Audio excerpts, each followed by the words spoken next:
मेरे प्यारे देशवासियों, नमस्कार। आज देव दीपावली का पावन पर्व है। आज गुरु नानक देव जी का भी पवित्र प्रकाश पर्व है। मैं विश्व भर में सभी लोगों को और सभी देशवासियों को इस पावन पर्व पर हार्दिक बधाई देता हूं।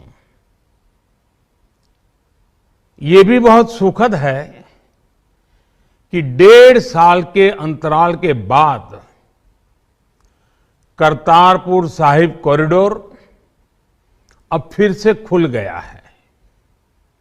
साथियों, गुरु नानक जी ने कहा है, बीच दुनिया सेवी कमाइए त दरगिही बेसन पाइए।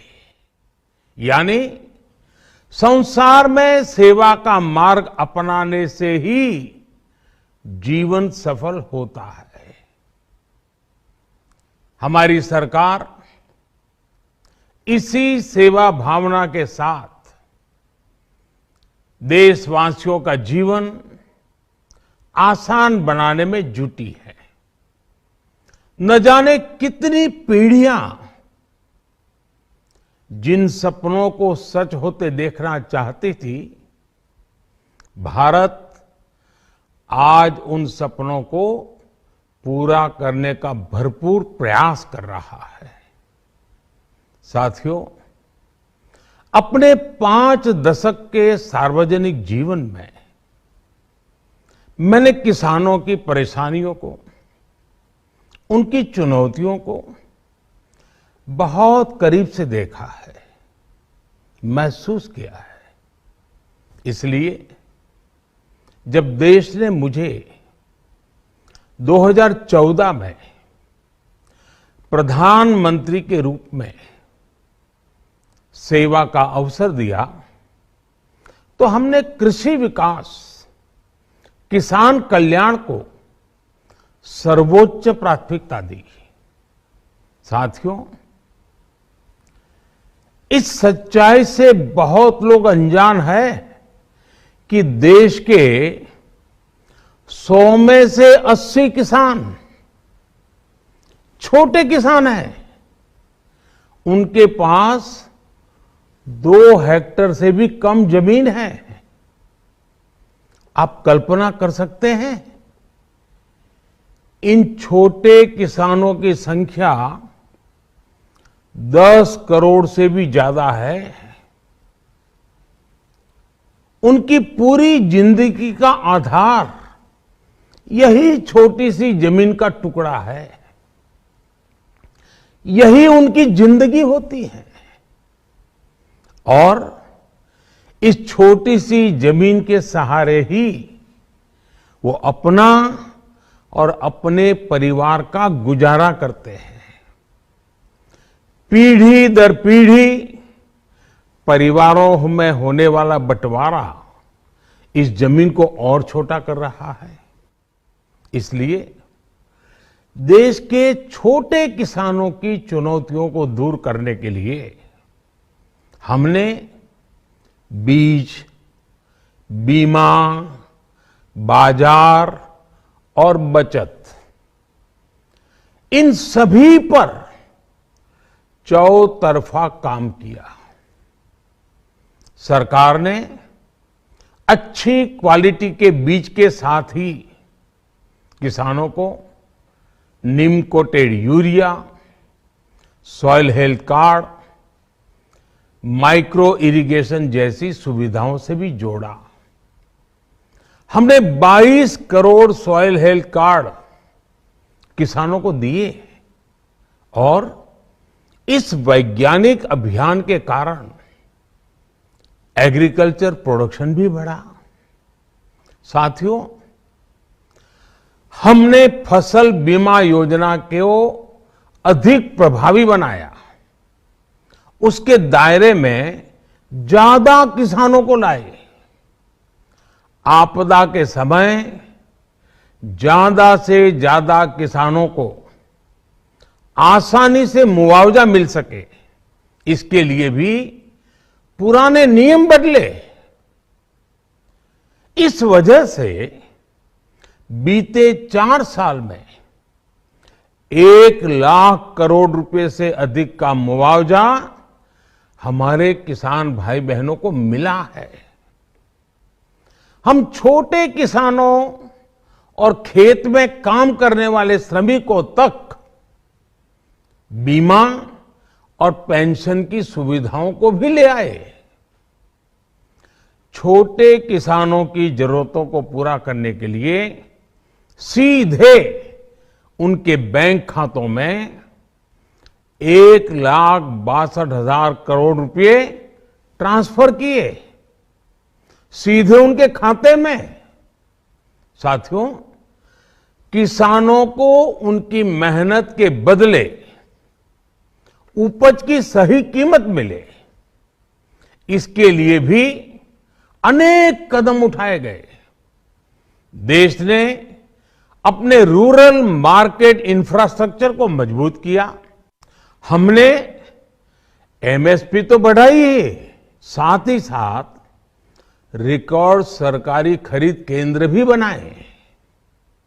हमारी सरकार द्वारा की गई उपज की खरीद ने पिछले कई दशकों के रिकॉर्ड तोड़ दिए हैं। देश की 1,000 से ज्यादा मंडियों को ई नाम योजना से जोड़कर हमने किसानों को कहीं पर भी अपनी उपज बेचने का एक प्लेटफॉर्म दिया।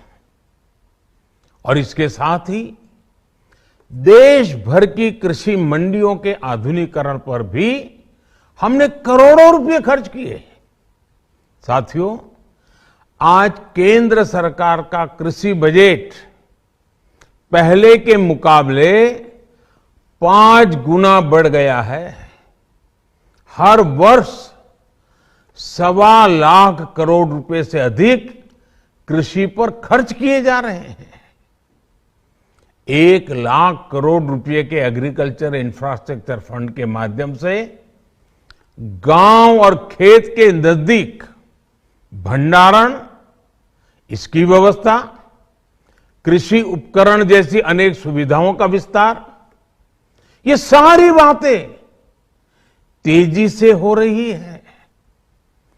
छोटे किसानों की ताकत बढ़ाने के लिए 10,000 एफपीओ किसान उत्पादक संगठन बनाने का अभियान भी जारी है।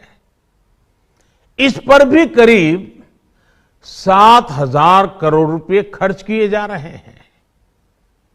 माइक्रो इरिगेशन फंड के आवंटन को भी 2 गुना करके 10,000 करोड़ रुपए कर दिया गया है।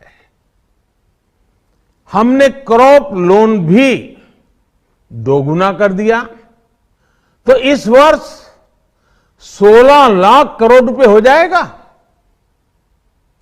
अब पशुपालकों को मछली पालन से जुड़े हमारे किसानों को भी किसान क्रेडिट कार्ड का लाभ मिलना शुरू हो गया है।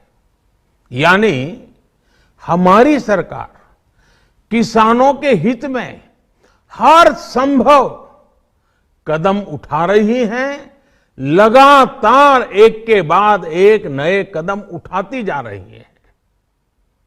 किसानों की आर्थिक स्थिति सुधरे, उनकी सामाजिक स्थिति मजबूत हो, इसके लिए पूरी ईमानदारी से काम कर रही है। साथियों,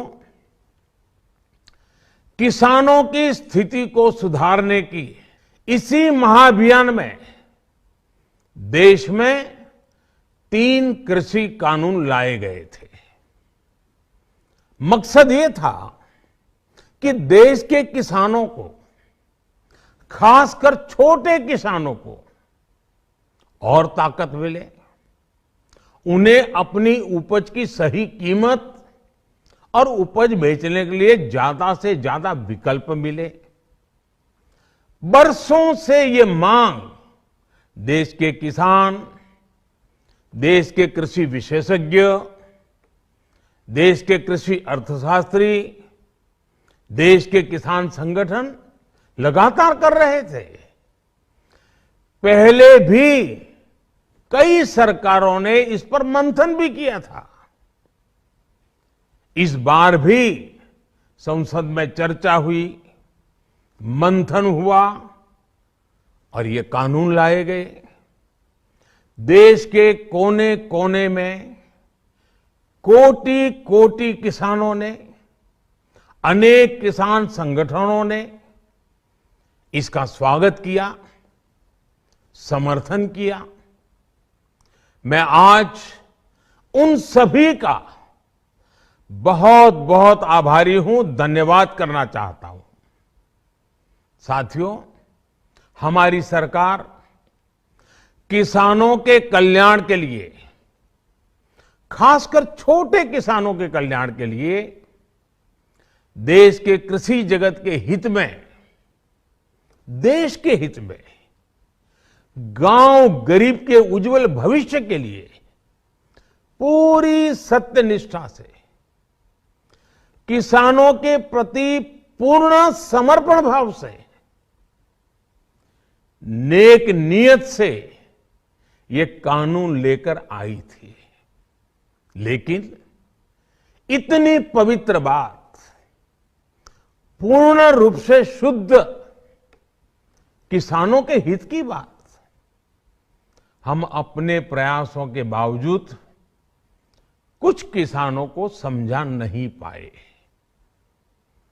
भले ही किसानों का एक वर्ग ही विरोध कर रहा था, लेकिन फिर भी ये हमारे लिए महत्वपूर्ण था। कृषि अर्थशास्त्रियों ने, वैज्ञानिकों ने, प्रगतिशील किसानों ने भी उन्हें कृषि कानूनों के महत्व को समझाने का भरपूर प्रयास भी किया।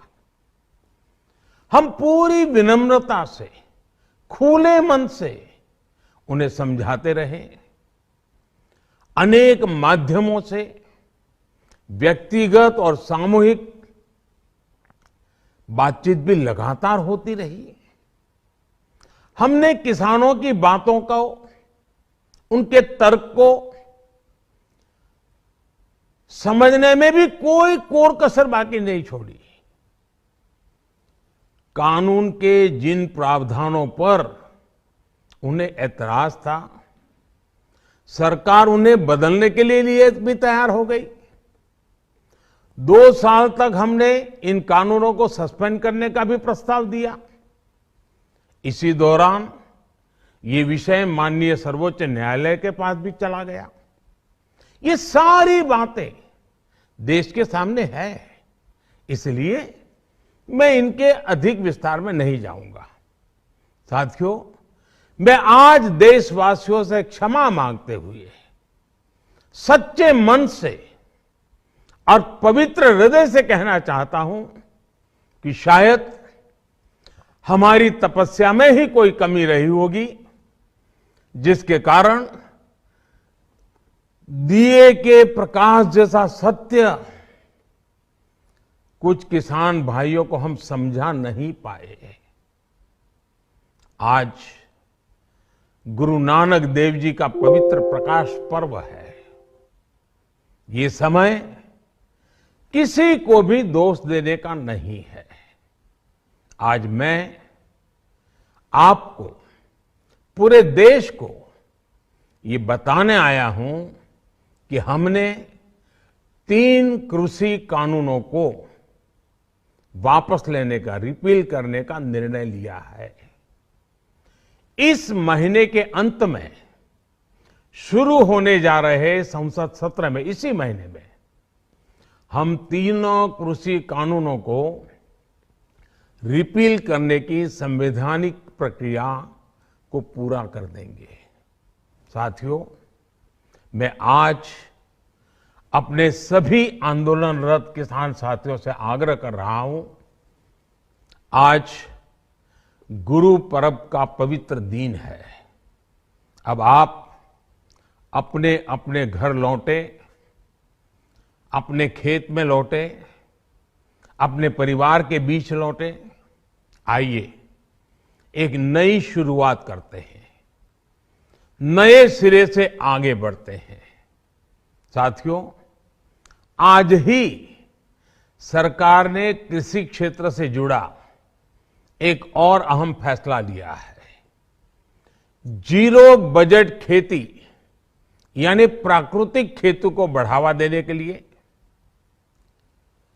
देश की बदलती आवश्यकताओं को ध्यान में रखकर क्रॉप पैटर्न को वैज्ञानिक तरीके से बदलने के लिए एमएसपी को और अधिक प्रभावी और पारदर्शी बनाने के लिए ऐसे सभी विषयों पर भविष्य को ध्यान में रखते हुए निर्णय लेने के लिए एक कमेटी का गठन किया जाएगा। इस कमेटी में केंद्र सरकार, राज्य सरकारों के प्रतिनिधि होंगे, किसान होंगे, कृषि वैज्ञानिक होंगे, कृषि अर्थशास्त्री होंगे। साथियों, हमारी सरकार किसानों के हित में काम करती रही है और आगे भी करती रहेगी। मैं गुरु गोविंद सिंह जी की भावना में अपनी बात समाप्त करूंगा। देहि शिवावर मोहे इहे, शुभ कर्मन ते कबहू न टरो। हे देवी, मुझे ये वर दीजिए कि मैं शुभ कर्म करने से कभी पीछे ना हटूं। जो किया किसानों के लिए किया, जो कर रहा हूं देश के लिए कर रहा हूं। आप सभी के आशीर्वाद से मैंने मेहनत में पहले भी कोई कमी नहीं की थी। आज मैं आपको विश्वास दिलाता हूं कि अब और ज्यादा मेहनत करूंगा ताकि आपके सपने साकार हो सके, देश के सपने साकार हो सके। आपका बहुत बहुत धन्यवाद। नमस्कार। तो आपे फास्ट बोलेली न्यूज यूट्यूब चैनल ने सब्सक्राइब ना કર્યું હોય તો સબસ્ક્રાઇબ કરી બેલ આઇકોન દબાવશો, જેથી આપણને નવા અપડેટ તથા ન્યૂઝના નોટિફિકેશન તુરંત જોવા મળી જશે. ધન્યવાદ.